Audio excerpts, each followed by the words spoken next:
Hey, everyone. Tonight, we're drifting back to a world of dim corridors, heavy velvet curtains, and monarchs who were somehow both unbelievably powerful and unbelievably fragile. Go ahead and dim the lights, or just pull the blanket a little higher and let your brain settle into that soft, pleasantly foggy place where complicated family trees feel like gentle bedtime puzzles rather than medical case studies. Because tonight we're wandering through the comforting absurdity of Europe's most inbred a glittering parade of pale princes, wheezing kings, and princesses whose family trees looked less like branching oaks and more like tangled headphone cords someone angrily jammed into a pocket. We'll take our time, drifting from royal court to royal court. No rush, no sharp edges, just a long, slow float through dynastic mishaps, questionable marriages, and the surprisingly delicate constitution of people who wore crowns for a living. So settle in, breathe slowly, and let's begin with one of history's most iconic genetic cautionary tales. Let's drift over to Spain and meet Charles II. Ah, yes, Charles of Spain, a man whose very existence makes modern geneticists clutch their pearls. He ruled from 1665 to 1700.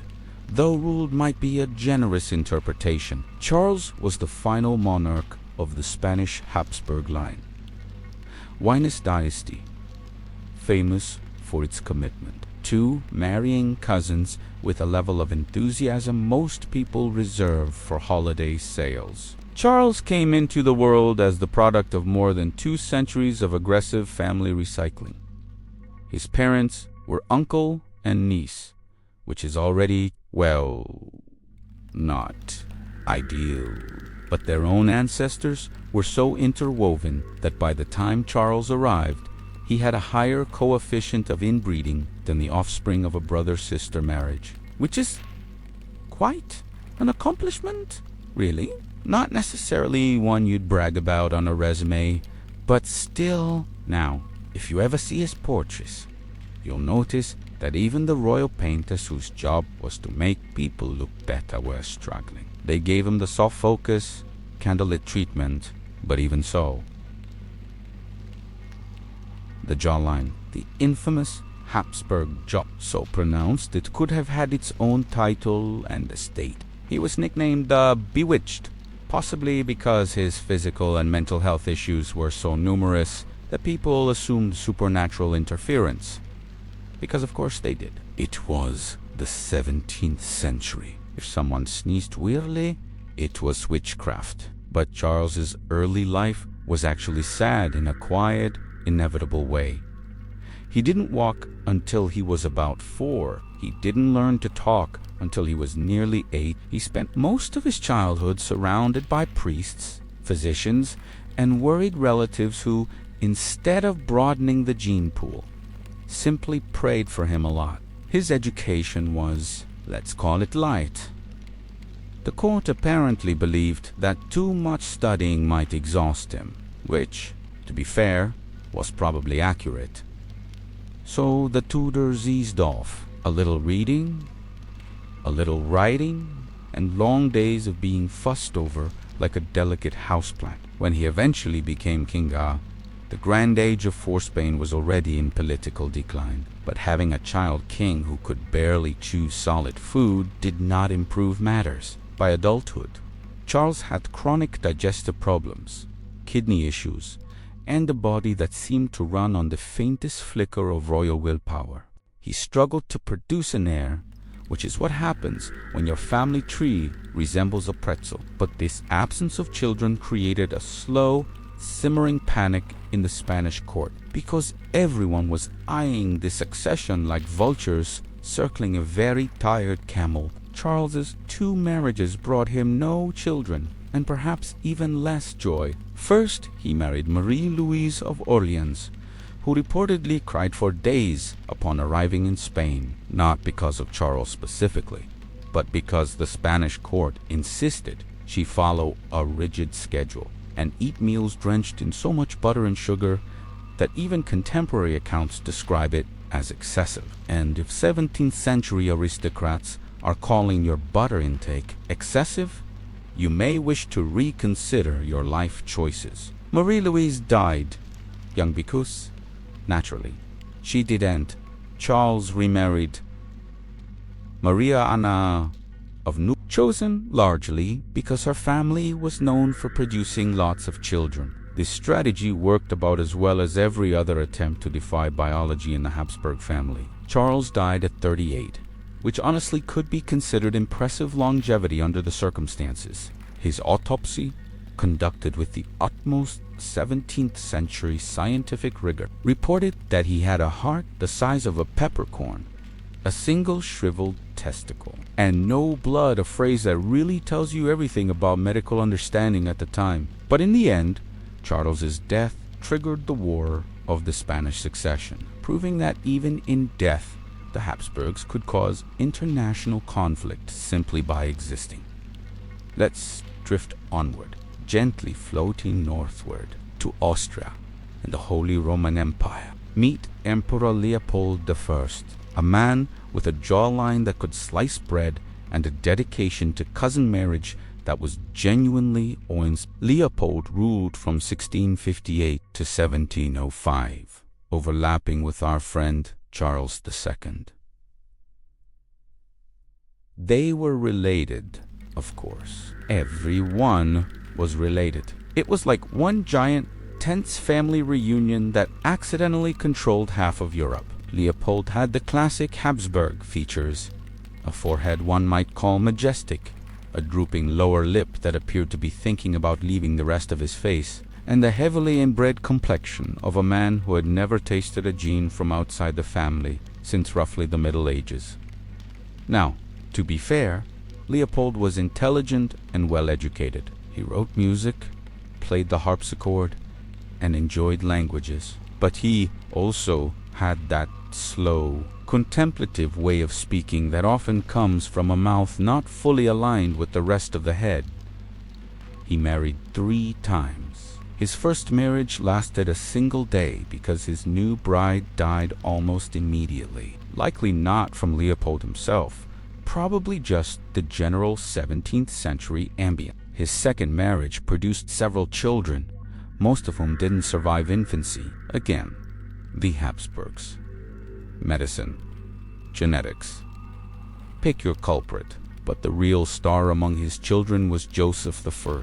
Joseph inherited some of his father's talents and some of his father genetically. Unfortunately, Joseph died young from smallpox, which meant the crown passed to his younger brother, Charles VI, another deeply inbred specimen who would later become the father of Maria Theresa, who would then marry off her 16 children in an attempt to stabilize Europe the old-fashioned way, diplomacy through childbirth. But Leopold's real claim to bedtime storytelling fame is simply his existence as the genetic crossroads from which several very fragile dynasties emerged. He shaped Europe in life, and then reshaped it again through the questionable architecture of his DNA. Let's drift a little farther. Let's meander over to Portugal for a moment. Portugal's royal family was no stranger to interfamilial matchmaking, and one of its more notable products was King Afonso VI. Afonso was born in 1643 and became king at 30.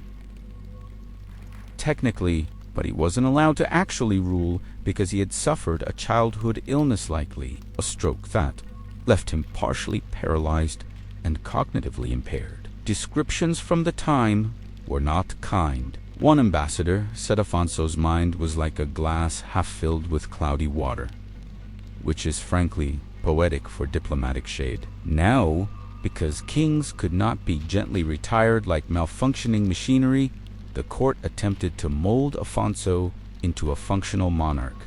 They failed spectacularly. Afonso liked to spend his days wandering Lisbon incognito, which sounds romantic, until you learn he mostly barged into taverns, shouted at people, and occasionally through objects. He also enjoyed physically assaulting servants, which the nobles interpreted as an unfortunate quirk. Ah, yes, assault. The quirky personality trait. His marriage to Marie-Françoise of Savoy was doomed from the start. After their wedding night, Marie-Françoise informed the priests, the doctors, and essentially anyone who would listen that Alfonso was incapable of consummating the marriage. In her defense, she had witnesses. Her ladies-in-waiting reported that the king spent the entire night spinning around the bedposts and shouting. Naturally, the marriage was annulled, and naturally, she then married Alfonso's brother, Pedro. Pedro had long believed he would make a better king, which honestly wasn't a high bar, and eventually pressured the government into declaring Alfonso unfit to rule. Alfonso spent the rest of his life in comfortable imprisonment where he could no longer terrorize taverns. Another soft, slow inhale, and let's wander onward. And now, let's drift to France, where everything is overdone, including the inbreeding. Meet Louis XIV's family, a glittering display of wealth wrapped around a surprisingly delicate genetic core. Louis XIV himself was fine, healthy, vigorous, lived forever. But he decided to marry his first cousin, Maria Teresa of Spain, a Habsburg, thereby importing a generous helping of genetic seasoning. Their children did not fare well. Most died young, which was common, but still not ideal for a dynasty. The real situation, though, revolved around Louis's grandsons and great-grandsons. Presley, the ill-fated Louis, Duke of Burgundy, and his brothers. The French royal line at that point had been cousin marrying for generations. Nothing extreme, but enough to create that familiar 17th century pattern, delicate constitutions. Small jaws, big foreheads, and a general aura of being one stern breeze away from collapse. The Duke of Burgundy himself was a highly sensitive child. His tutors described him as deeply emotional, prone to weeping over everything from disciplinary scoldings to hearing about the suffering of imaginary animals. A sweet soul, truly, just not ideal for leading France. He died young, along with his wife and eldest son, leaving the throne to the surviving teeny, fragile child who would become Louis V, who was sickly throughout his youth and spent much of his childhood surrounded by doctors muttering anxiously. France eventually realized that perhaps a little fresh blood wouldn't hurt. Unfortunately, by the time they figured that out, the 18th century was already unraveling in more interesting ways. Russia is different. Where Western Europe spent centuries perfecting the art of cosmology, Russia took a slightly more chaotic approach. Sudden assassinations, abrupt palazzi coups, and the occasional mysteriously vanished heir. Still, when foreign princesses began entering the Romanov line, the inbreeding patterns eventually tightened like a poorly planned corset. Let's begin with Ivan V, half-brother of Peter the Great. Ivan V didn't live long enough, or clearly enough, to achieve legendary status, but he represents an early warning sign of the Romanov genetic wobble. He was the product of generations of noble marriage within the small circle of Russian boyar families. Ivan was described politely as gentle, less politely. Foreign envoys called him a specter, a shadow, and a warm body present for ceremonial purposes. He had seizures, weak eyesight, and difficulty speaking. Essentially, he existed so that factions at court could claim they had a Romanov puppet on the throne, while his younger half-brother Peter was busy growing 2 feet taller and preparing to drag Russia into modernity with a crowbar. Ivan's children did not inherit much longevity, But he did have one daughter, Anna Ivanovna, who would later become Empress of Russia. She was famous for her love of elaborate court ceremonies, particularly weddings, though unfortunately for her subjects, she had a habit of using political rivals as unwilling participants. She once forced a nobleman who annoyed her to marry a jester. Then she made them spend their wedding night in a palace made entirely of ice. Because of course she did, it was Russia. It was winter. Everyone was bored. Her reign didn't significantly worsen the royal gene pool, but it did suggest that Romanov decision-making wasn't going to improve either. Let's drift further, softly now, to the familiar glow of St. Petersburg. Enter Nicholas II. Nicholas II, the last Tsar of Russia. Wasn't he inbred to the extreme degree of the Habsburgs or Bourbons, but he inherited enough close marriages to create the conditions for a modern tragedy. The Romanovs married heavily into the German princely family's relatives until the surnames blended like an extremely aristocratic soup. By Nicholas's generation, this meant that hemophilia, the royal disease, was waiting quietly in the DNA like an unpaid bill.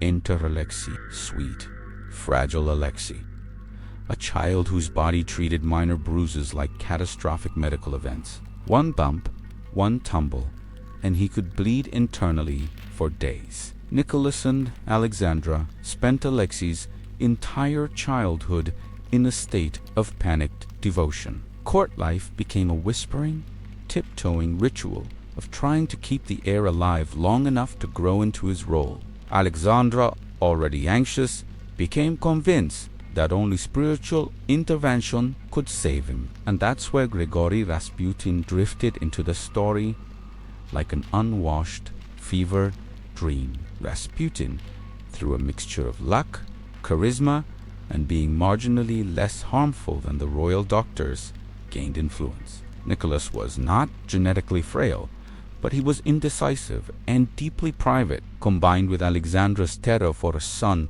this allowed Rasputin's presence at court to grow unchecked. A soft-spoken, heavily bearded catastrophe wrapped in mysticism. Hemophilia was one of the clearest signs of accumulated close marriages. Through Queen Victoria's descendants, it spread across Europe like a tragic family heirloom no one wanted, but everyone kept passing along. We'll revisit that thread in a moment. For now, let's float westward. Let's wander to Bavaria and meet a king who lived in a dream. Drifting through the 19th century brings us to King Ludwig II of Bavaria, also known as the Mad King. Though perhaps romantic king with questionable boundaries between reality and fantasy would be kinder. Ludwig wasn't severely inbred, but his family tree contained enough ancestral overlap to create a predisposition for mental illness. Combine that with the pressures of monarchy and Ludwig's lifelong discomfort with actual governing, and you get a ruler better suited to writing operas than managing budgets. Ludwig adored Richard Wagner with the intensity of a teenager discovering a new favorite band. He financed Wagner, protected him, and occasionally pursued him around Bavaria, like a very determined patron with too much free time. He built castles, so many castles. Neuschwanstein, the most famous, looked like someone took a fairy tale and dipped it in sugar. It also drained the treasury with a speed that made his ministers quietly faint. Ludwig preferred nighttime carriage rides,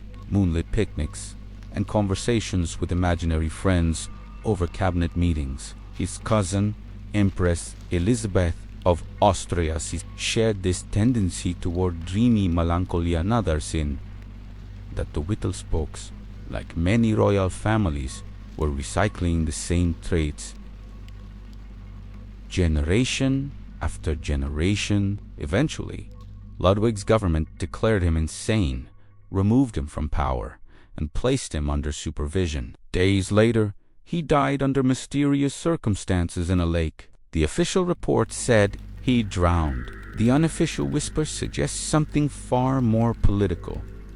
But for our purposes, Ludwig remains a gentle reminder that a dynasty can be less inbred than its neighbors, yet still fragile in its own uniquely poetic way. Let's drift back west to where inbreeding truly perfected its craft: the Habsburg Empire. We met Charles II earlier, but the Habsburg family saga offers a nearly endless cast of fragile characters. Tonight, let us soften our gaze and look at one slightly earlier figure, Joanna of Castillafan, called Joanna de Mad. Though with the amount of trauma in her marriage, Joanna, the understandably upset, would be more fair. Joanna was the daughter of Isabella I of Castile and Ferdinand of Aragon and Influento, impressive and, yes, related. The Habsburgs married into the family through Joanna's union with Philip the Handsome. Small side note, Philip was called the Handsome, though portraits suggest he looked less like a Greek statue and more like a man who constantly smelled faintly of expensive soap and regret. Handsome is subjective. Joanna loved him intensely. Too intensely. Philip, on the other hand, loved flirting with every noble woman who crossed his path. The court described the marriage as stormy, which is the historical equivalent of saying, well, they tried. When Philip died unexpectedly, Joanna refused to let his body be buried. She traveled across Castile with his coffin, opening it periodically to ensure he was comfortable. Chronic grief, absolutely. Madness. Perhaps, but considering her political imprisonment, her manipulative in-laws, and her genetic inheritance, well, we'll let listeners drift to their own conclusions. Her son, Charles V, another heavily inbred monarch, would go on to rule an empire so vast that people said the sun never set on it, a romantic phrase hiding a far less romantic truth. Charles suffered migraines, stomach problems, and the classic Habsburg jaw. He resigned from ruling at age 56, simply too exhausted to continue. His retreat to a monastery was less an act of peace and more the end of a long genetic marathon. Let's drift just a little farther down that line, softly now, back to the Bourbons. Remember the hemophilia thread we touched earlier? Let's follow it gently along the family tree to another key figure. Queen Victoria, the grandmother of Europe, the hereditary overachiever whose genes spread across courts like tiny, carefully wrapped diplomatic gifts. Victoria herself wasn't inbred just.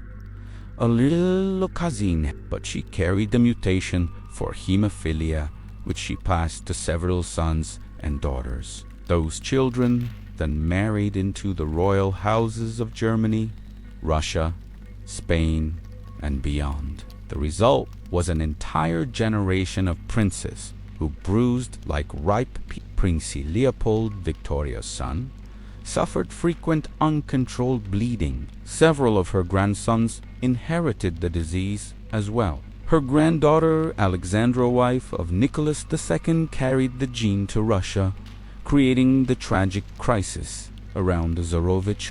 One mutation, one queen, and suddenly half the royal nurseries of Europe were wrapped in pillows and anxious whispers. The intermarriage that once kept alliance a strong head by the 19th century become a liability. Bloodlines that had been pure in the political sense were beginning to crack.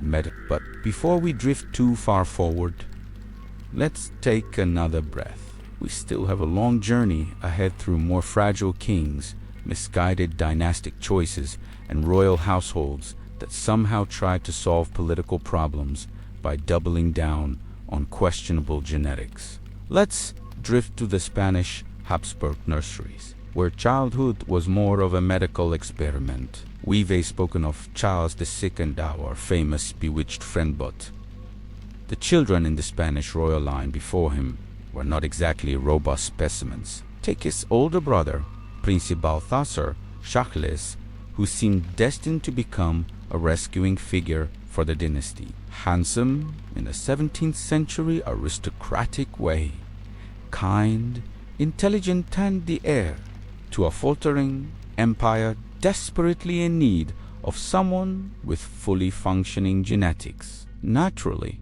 he died at 16, because in the Habsburg world, hope was a limited resource that often expired before adulthood. Then there was Maria Theresa, Charles's half-sister, who escaped the Spanish gene pool by marrying Louis XIV of France. A good move for her health, not so good for France's, since her descendants inherited mild but noticeable Bourbon Habsburg features, and the political trauma that came with them. But the really sad pattern is the long list of unnamed or short-lived infants who didn't survive long enough to warrant a portrait or formal title. Royal nurseries were quiet, drafty places where nannies whispered prayers while physicians poked at underweight children whose little bodies simply couldn't keep up with dynastic expectations. Let's drift over the Alps gently onward to the Austrian Habsburg court, where royal children were treated like delicate antiques. If Spain was the dramatic branch of the Habsburg family, Austria was the meticulous one. The Viennese court raised royal children with a strange combination of stiff formality and constant medical supervision. Consider Mariana, older sister of Maria Theresa, a sweet child, curious, bright. Unfortunately, she inherited scoliosis, so severe that court doctors immediately assumed she was unfit for marriage. In true Habsburg fashion, instead of expanding their genetic options, they simply diverted her into a convent. That was the dynastic solution to half their problems. Marriage, convent, military convent, mental illness. Also convent. Mariana spent much of her life writing letters, describing her loneliness and crony pain always, apologizing for troubling others, because even at 15, a Habsburg child understood that their main purpose was political usefulness. Her brother, Archduke Charles, born prematurely and with several birth defects, was expected to become a military figure. The child struggled to walk, and yet his entire education revolved around strategy and politics, as though sheer determination might correct centuries of cousin marriage. Then there was Joseph II, who, while relatively healthy, carried enough Habsburg facial architecture that diplomats remarked on it. He was described as sharp-minded, but clearly shaped by his lineage, which is the polite 18th century equivalent of saying that genes are showing.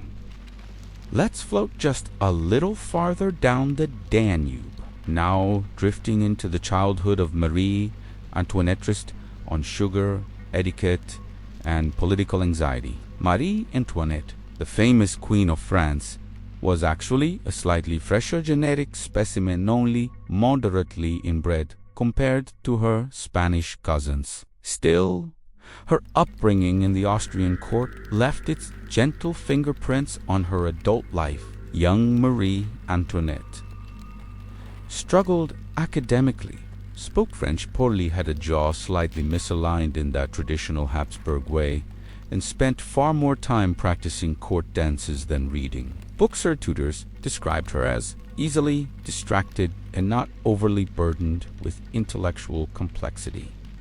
A lovely way of saying she was not a scholar. Her engagement to the French heir, the future Louis VI, brought together to young people who were soft, sheltered, and utterly unprepared for running a country. Louis himself was shy, introverted, and shaped by the Bourbon line's long tradition of cuisine. He preferred locksmithing to politics. He was general. He was Zancas. He had the energy of a man who apologizes to furniture after bumping into it. The two teenagers entered the French Quartier place with the calm warmth of a frozen Lacan, struggled quietly for years. Their difficulty producing an heir became a source of gossip. It didn't help that Louis's anatomy, according to some physicians, may have included a slight, we'll call it structural complication. Nothing dramatic, just enough to turn royal duty into a comical diplomatic concern. But again, this is a sleepy history, not a dramatic scandal. So let's drift along softly now. To Prussia enter Frederick William I and his very complicated household. Prussia's royal family didn't specialize in heavy inbreeding, but they did produce a collection of eccentric personalities shaped by generations of strict, militaristic childry. Frederick William I, the soldier king, believed that children were best raised through discipline and terror, like particularly fragile houseplants exposed to constant wind. His children inherited nervous tics, anxiety, and a lifelong sense that someone might yell at them at any moment. The most famous offspring, Frederick the Great, grew into a brilliant ruler, but only after surviving years of emotional neglect, intense physical punishment, and the traumatic execution of his childhood friend. Long story, very much not bedtime friendly, so we'll glide past it instead. Let's remember that Frederick loved music, philosophy, and small dogs. Everything his father despised. He spent most of his adult life surrounded by his beloved Italian greyhounds and a carefully curated circle of poets and musicians, constructing a dream world to compensate for his childhood. Not inbred, just emotionally wrinkled. A different kind of royal fragility. Let's move on, back southward, floating toward the Italian states. Italy wasn't unified until the 19th century, so its noble houses were smaller, more isolated, and often extremely enthusiastic about marrying within their own little circles. One standout, the House of Este in northern Italy. The Estes were refined, cultured, and increasingly delicate. After generations of noble intermarriage, their children commonly showed signs of premature aging, chronic bone weakness, and a certain soft-spoken melancholy that Italian diplomats described as aristocratic sensitivity. One notable figure was Alfonso II d'Este, whose court was an operatic swirl of beauty, jealousy, and medical oddities. His wives suffered health issues, miscarriages, and, in at least one case, what historians now suspect was a genetic blood disorder. Alfonso never produced an heir, so the family line passed sideways, then diagonally, then through a cousin who had married another cousin who was also a cousin in two directions. A genealogical pretzel. But let's drift onward, gently, slowly. Now floating north to Sweden, where melancholy kings were practically a national export. Sweden's royal families in the 17th and 18th centuries had high amounts of cousin marriage and the cultural love of austere Lutheran gloom. This combination produced monarchs of exceptional introspection and delicate nerves. Take Charles XI, who inherited the throne as a child and spent much of his youth surrounded by regents arguing over policy while he nervously watched from corners. He grew into a man who ate sparsely, spoke rarely, and wrote long, depressive letters about the burden of existence.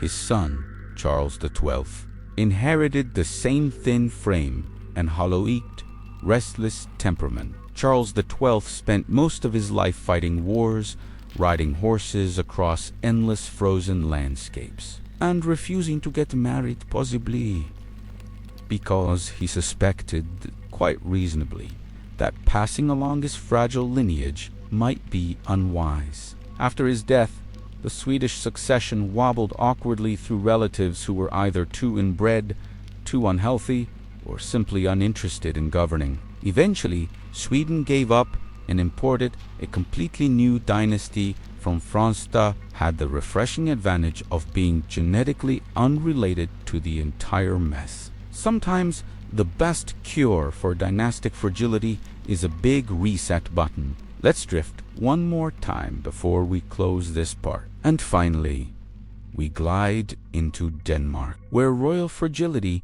reached heartbreaking levels. The Danish royal family of the 18th and 19th centuries struggled with mental illness that, in hindsight, appears strongly hereditary. The most famous example is King Christian VII, a gentle, twitchy young man, profoundly unprepared for kingship. Christian showed signs of schizophrenia or severe anxiety from a young age. Sudden mood shifts, tremors, obsessive tics, inability to focus, and periods of intense paranoia. He was married to Pulito Caroline Matilda, the sister of George III of England, who had his own medical troubles. The two were teenagers.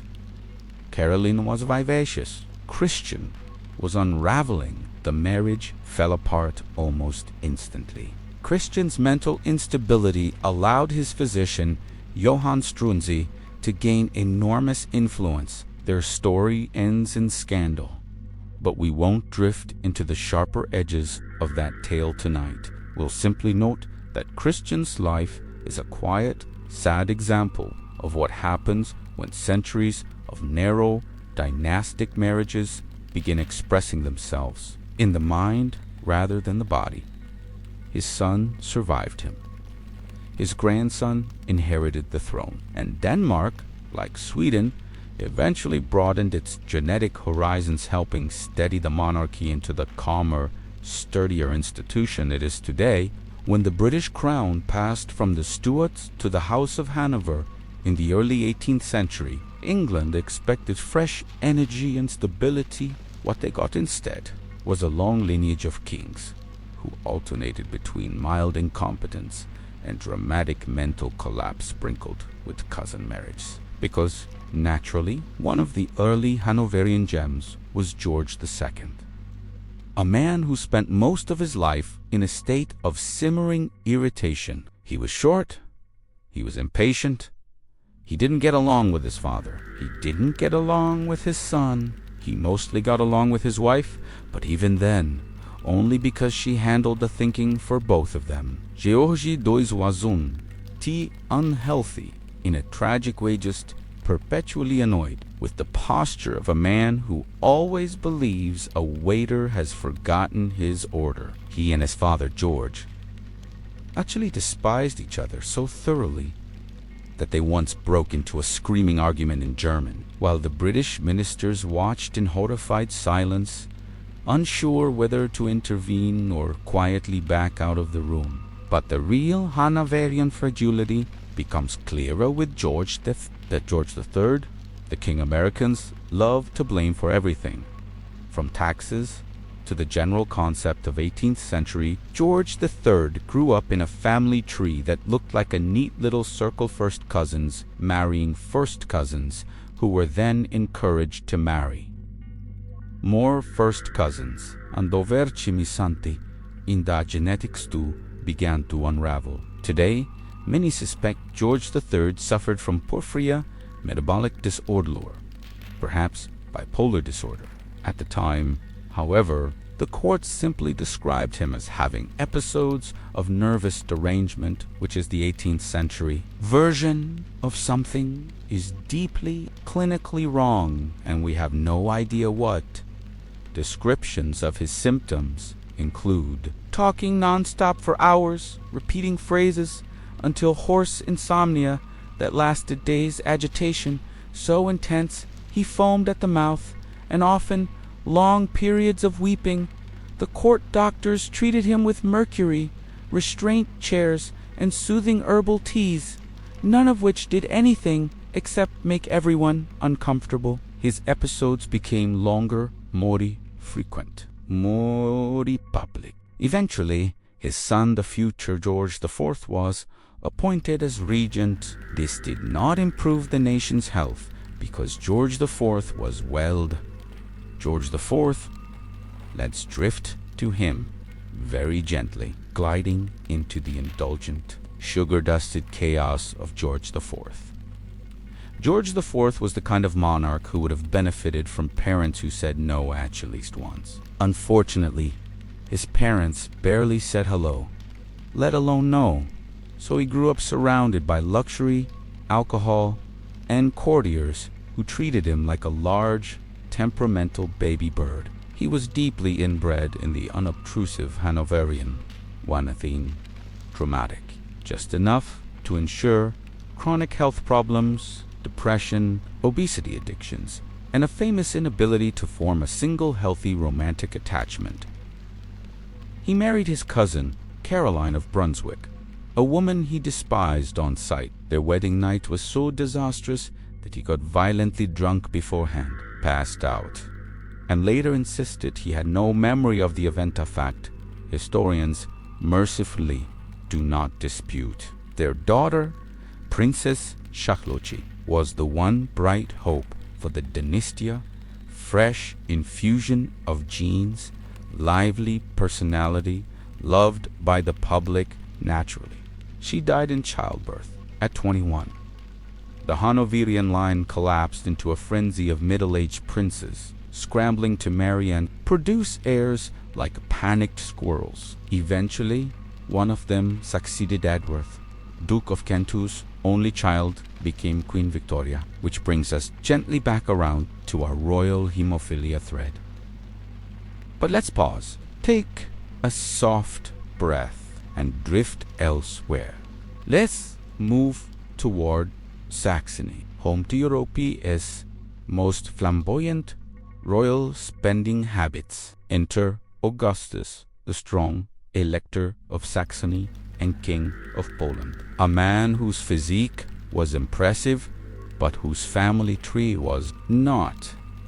Augustus was nicknamed the Strong because he allegedly tore horseshoes in half with his bare hands. He loved feasts, wine, arts, and famously a very large number of He also suffered from multiple hereditary health problems that became more pronounced in his legitimate children, several of whom died young. But Augustus himself had the constitution of a Renaissance strongman crossed with a particularly determined goat. His court, however, was so inbred and delicate that ambassadors frequently wrote home complaining that half the princes couldn't walk upstairs without assistance. Still, Augustus left behind a dynasty that would later include frail, melancholy kings who preferred porcelain to polity. His descendant Augustus III spent more time collecting mice and china than governing,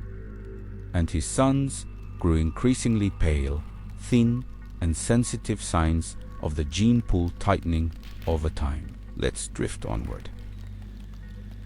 And now a quiet glide into Portugal's later Braganza dynasty. Portugal, like Spain, developed a comfortable rhythm of marrying cousins, two cousins, nieces to uncles, and so on. But one of the most striking products of this dynastic loop was Maria I of Portugal. Maria I began her reign as a devout, intelligent queen. Over time, however, she descended into severe mental illness, likely a hereditary bipolar disorder, intensified by generations of close marriage. She experienced obsessive religious terror, long crying spells, auditory hallucinations, paralyzing guilt, and deep, prolonged episodes of catatonia. Her doctors tried leeches, bloodletting, and prayer.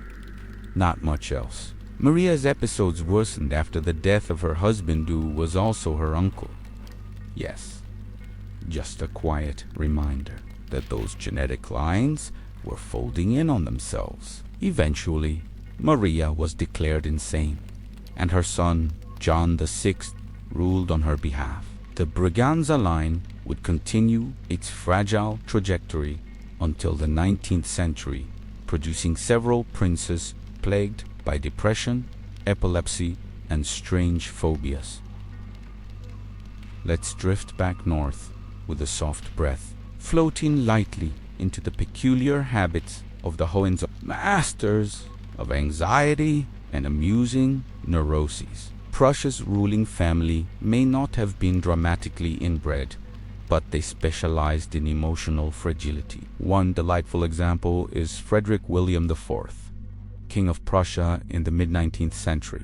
He was artistic, he was romantic, he was terribly anxious, and he had the political decisiveness of a damp napkin. After years of mild eccentricity, Frederick William suffered a series of strokes and mental breakdowns for months. He believed he was made of glass, a surprisingly common delusion among fragile royals, and insisted no one touch him.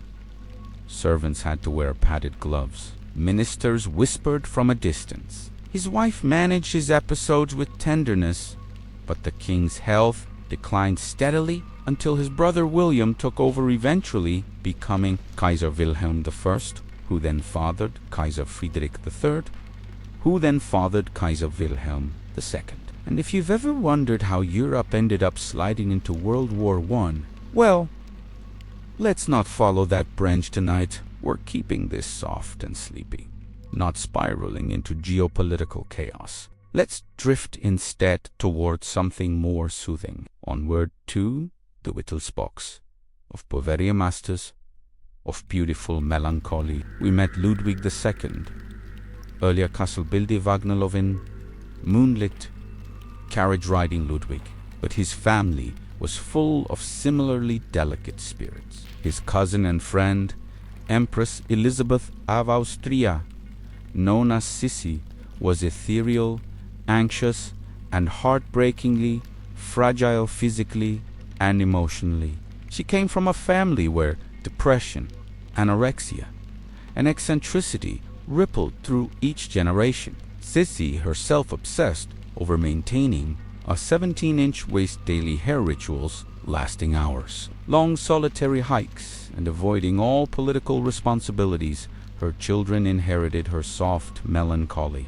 Her son, Crown Prince Rudolf, suffered from severe depression and eventually died in a merely incidental story, too sharp for our gentle purposes tonight. But it reflects a dynasty whose beauty and refinement masked a deep internal fragility shaped by genetics, pressure, and isolation. Let's float one last time before we close this part. Finally, we drift to the Netherlands, where the House of Orange quietly wrestled with its own genetic challenges. The Dutch royal family isn't usually featured on inbreeding lists, but they, too, had centuries of close noble marriage, just enough to produce a lineage of monarchs with chronic illnesses, weak constitutions, and a tendency toward early death. The most striking example is William III of England and II of Scotland and III of the Netherlands, the William from William and Mary. He was shortshooty, frail, asthmatic, constantly ill, and described by one diplomat as looking perpetually winded,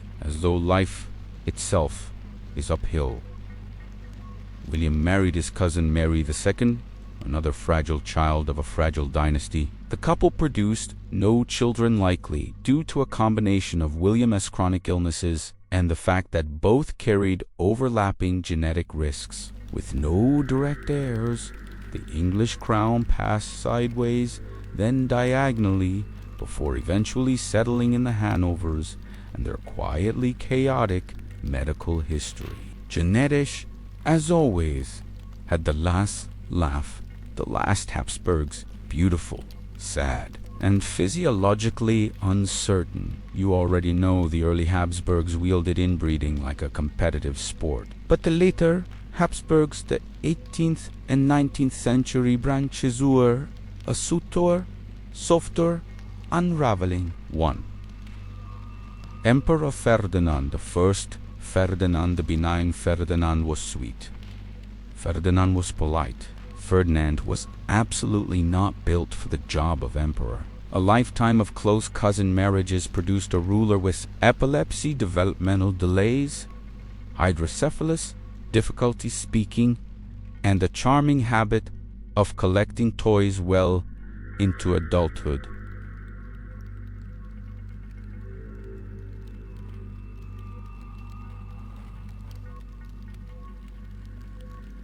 E once famously declared in frustration during a council meeting, "I am the emperor, and I want dumplings."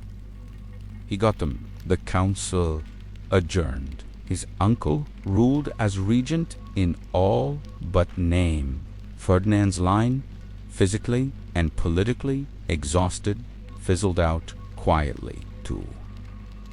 Empress Queen Maria Theresa's children, the stiff-backed, stiff-jawed generation.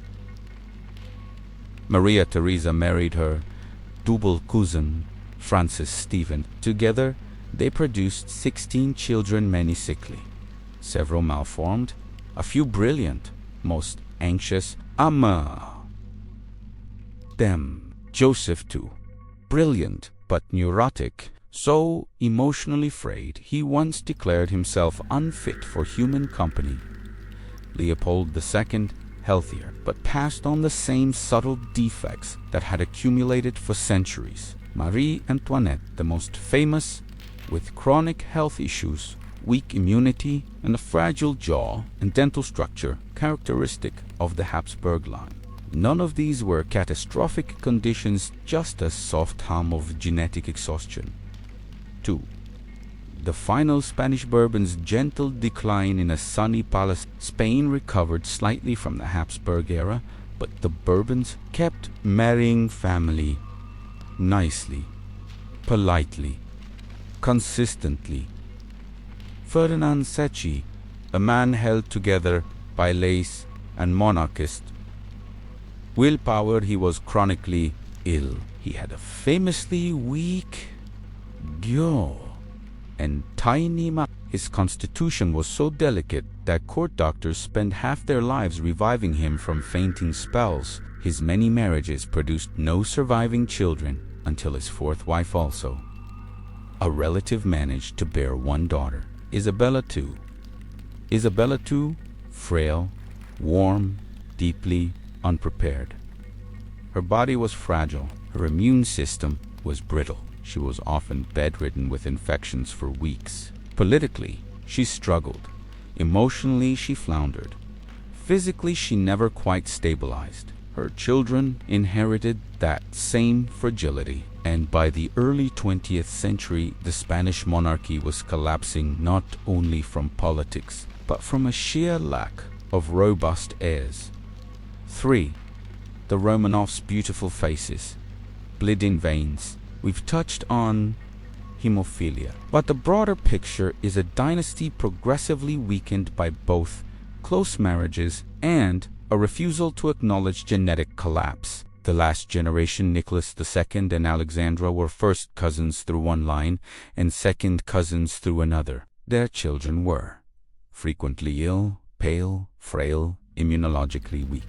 And then, of course, there was Alexei, whose hemophilia turned even small bumps into life-threatening events. But the saddest part is this: the Romanov court had normalized this fragility. Pale, delicate heirs were simply Romanov children. Frequent illnesses were the family constitution. They didn't realize that dynasty was softly dissolved until it did. 4. The last Wittelsbachs. Tragic poets in uniform, Bavaria's later monarchs were ethereal, dreamy, emotionally frayed creatures. For example, King Otto, the first brother to Ludwig II. Sensitive, quiet, broken by the weight of his lineage. He suffered severe depression, paranoia, hallucinations. Eventually, he was declared insane and spent his life in gentle confinement, cared for by attendants who spoke to him in soft voices so he wouldn't panic. The dynasty spiritually drained, faded, The Windsors before they were Windsors. The mildly inbred Hanoverians encore. We've met the Georgia series. But one more to complete our twilight tour.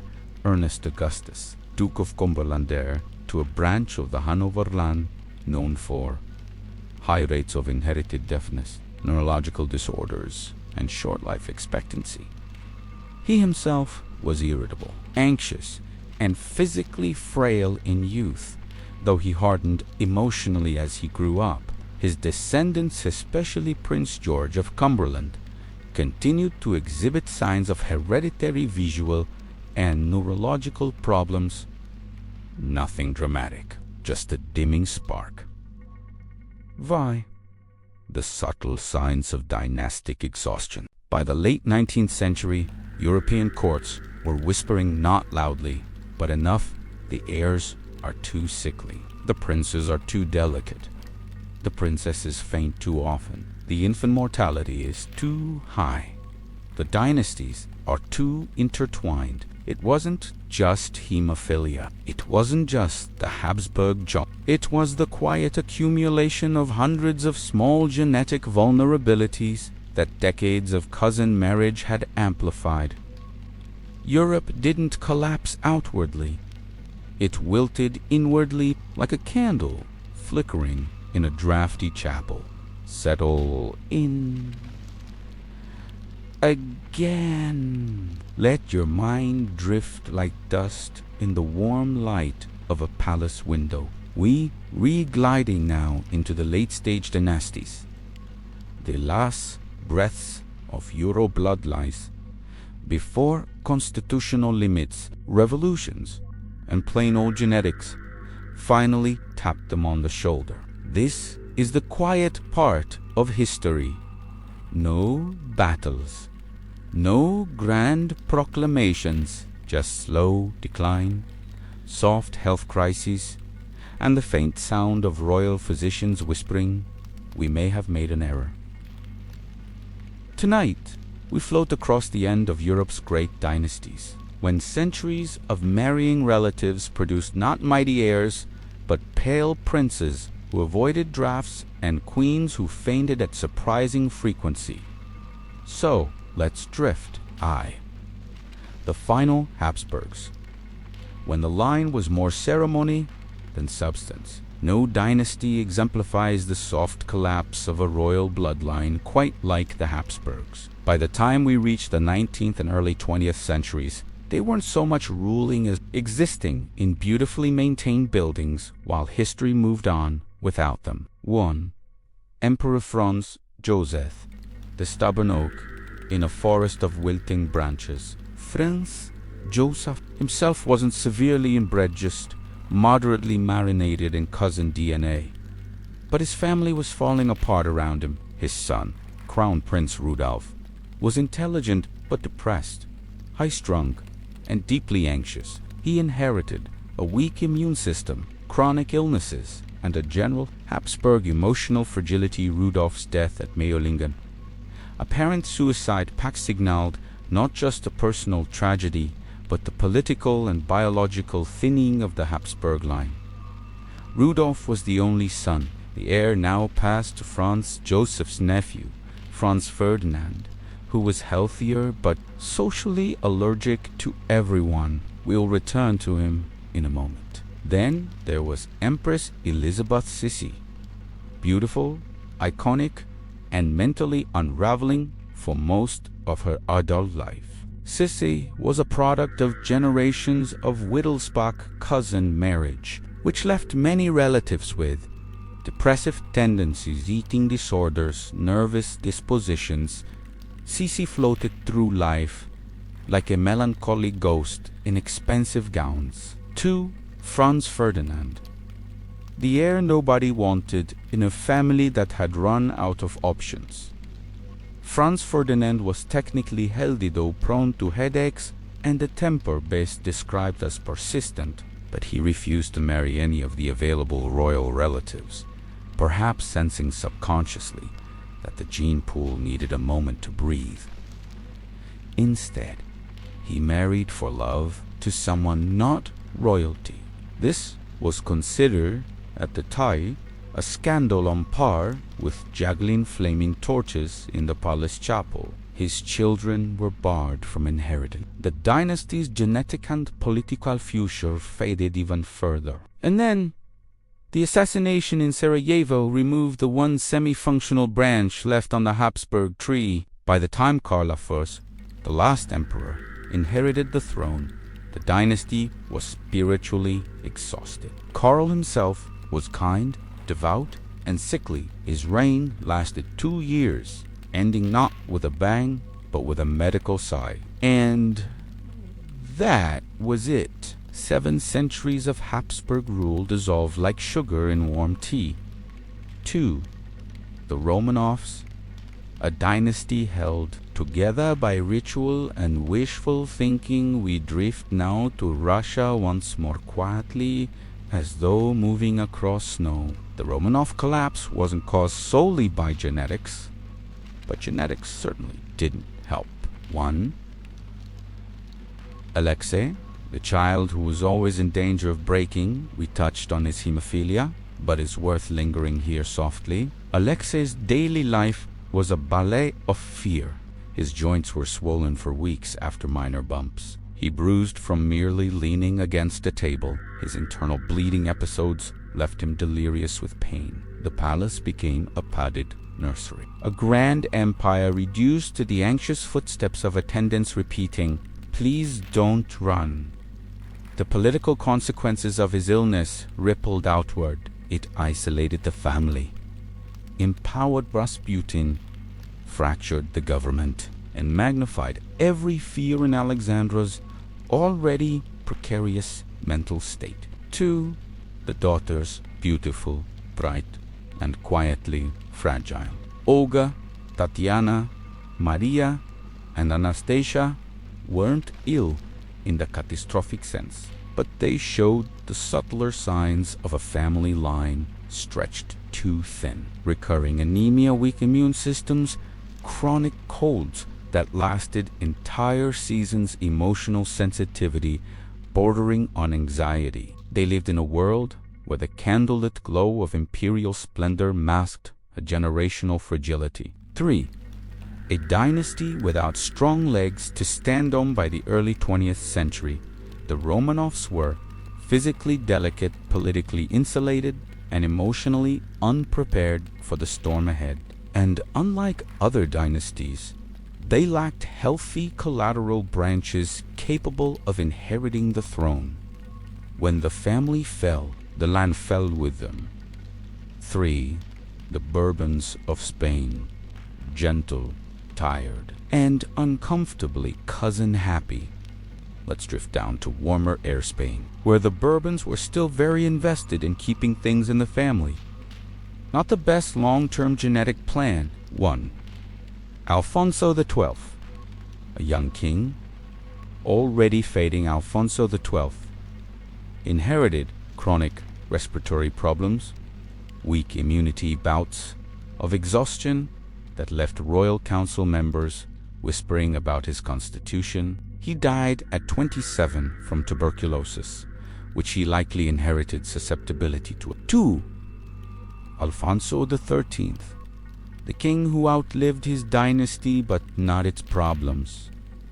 Alfonso XIII was born after his father's death, declared king at birth. On extremely dramatic entrance for a baby who would spend his life battling hemophilia in his son's immune problems, facial anomalies associated with generations of inbreeding relentless political instability. Hemophilia entered the Spanish line through Queen Victoria's descendants, again proving her genes had near-royal-level ambition. Alfonso XIII eventually fled into exile, carrying with him the weight of a dynasty too fragile to endure modern politics. 4. The Portuguese Braganzas, brief interlude, brief dynasty, brief health. Portugal's last royal generation also suffered under accumulated close marriages. Manuel II. The final ember, Manuel ascended the throne at age 18, after his father and brother were assassinated. But even before tragedy, Manuel's body was a quiet catalogue of minor hereditary issues. Chronic allergies, weak lungs, poor vision, and a nervous temperament inherited from several anxious ancestors. He never produced heirs. Not entirely by choice, but also not entirely by ability. When he died, the dynasty simply ended. A soft closing of a book barely opened. V. The Saxe-Coburg Gothas. Beautiful portraits, fragile bodies. These were the cousins who intermarried with nearly everyone. British royals, Belgian royals, Portuguese royals, Bulgarian royals, basically the European equivalent of Have We Met Before? Yes, at the last coronation, and the one before. And also we share a great-grandparent. 1. Prince Leopold of the UK, the royal who bruised on schedule. Queen Victoria's son, Leopold, suffered hemophilia so severe he once nearly died from a fall that would barely injure a toddler. He inherited joint deformities, chronic pain, frequent nosebleeds, fainting, spells. His death at 30 was seen as inevitable rather than shocking. 2. Princess Alice's children.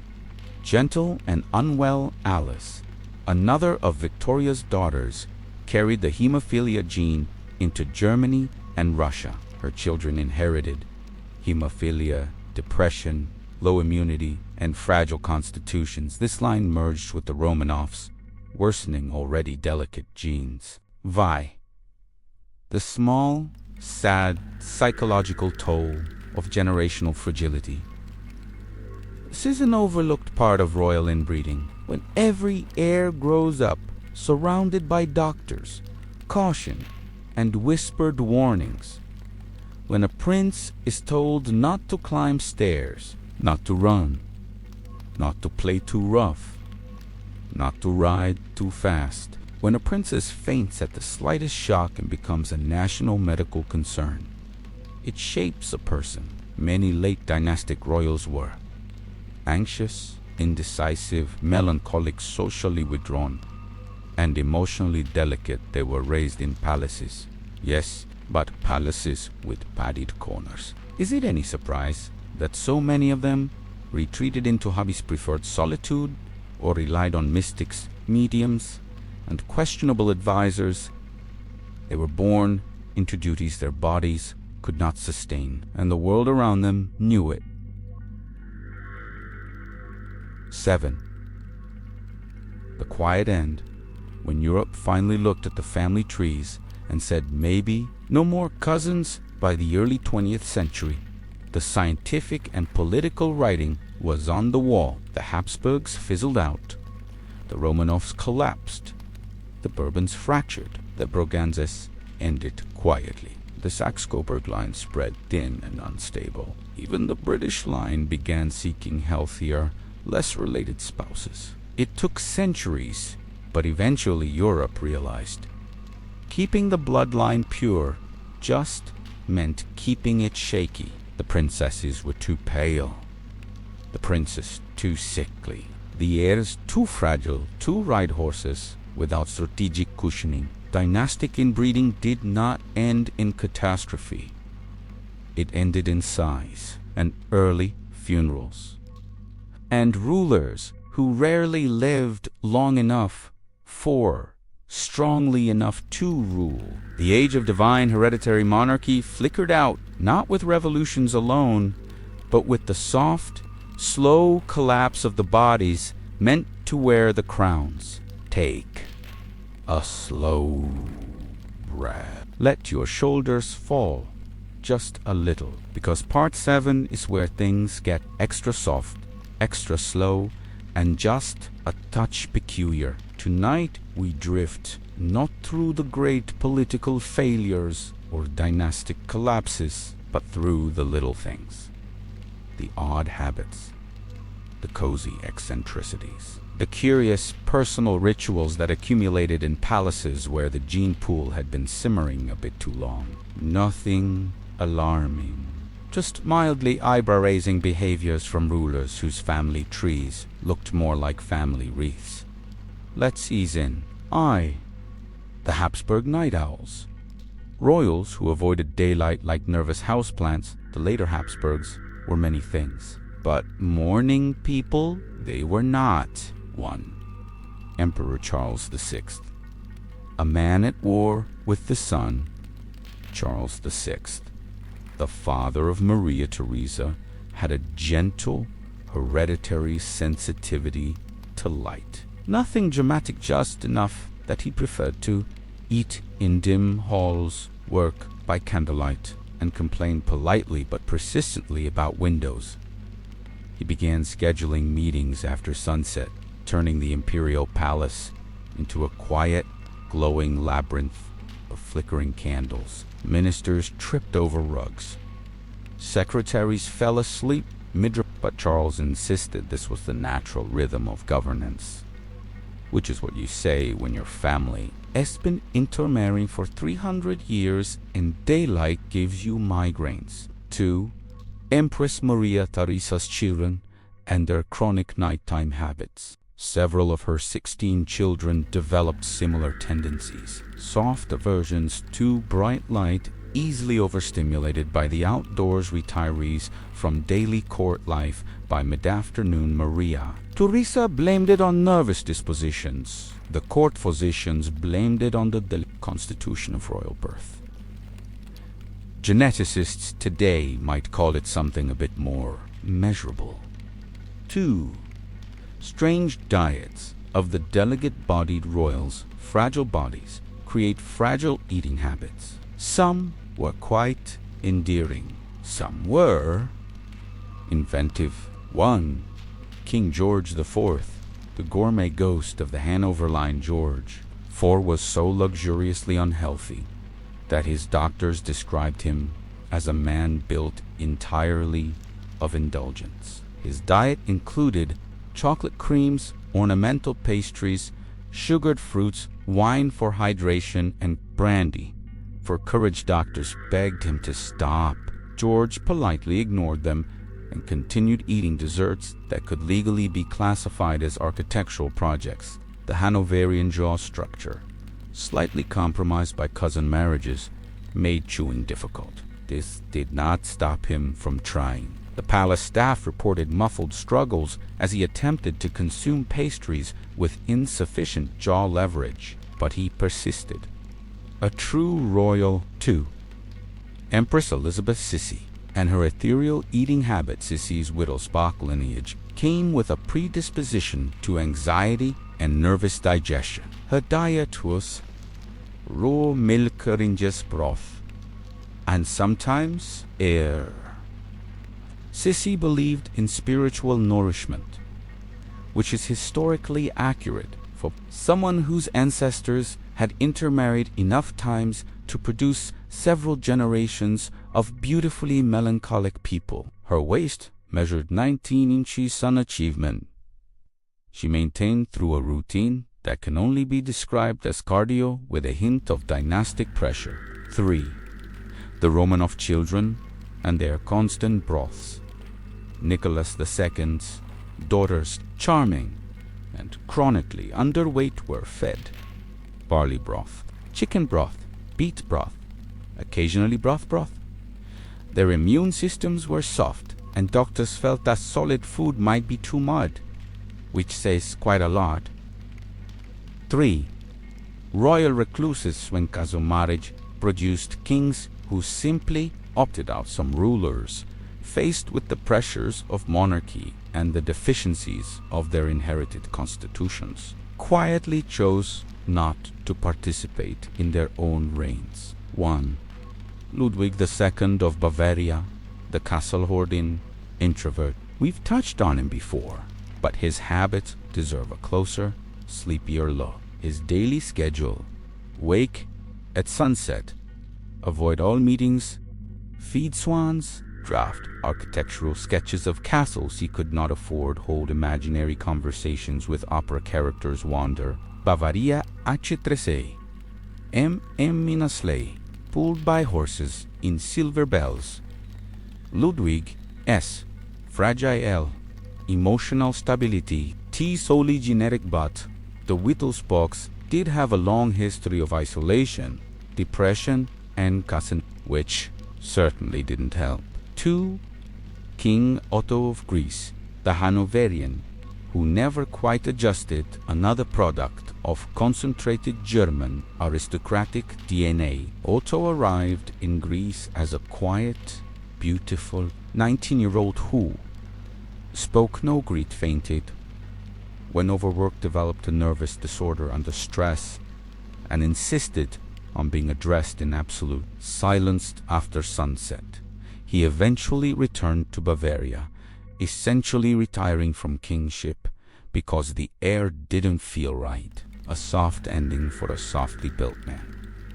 4. Unusual hobbies of the overly inbred when you're a frail heir. Discouraged from physical exertion, hobbies become interesting. 1.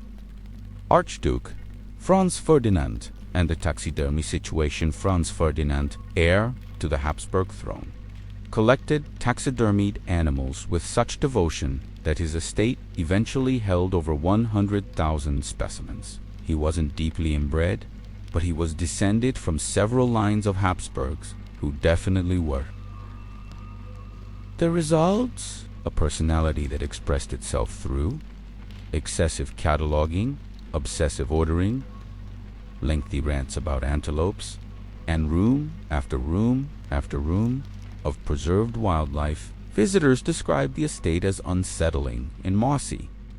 Franz Ferdinand found it soothing, probably because cataloging anything is easier than inheriting an empire. 2. Queen Victoria's family and the diary habit. The Saxe-Coburg genes carried a certain anxious Victoria wrote thousands of pages of diaries. Her daughter Vicky wrote nearly as many. Her son Bertie kept elaborate, secret notebooks documenting his health.